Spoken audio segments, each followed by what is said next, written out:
Halos hindi makapagsalita si Reynaldo Arapan nang manalo siya ng 1 milyong piso sa Itbulaga kanina.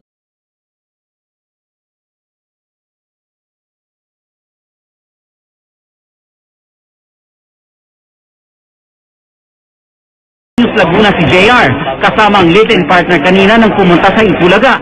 Dahil nanalo na ng mahigit 1 milyon, magpapakasal na raw sila sa lalong madaling panahon.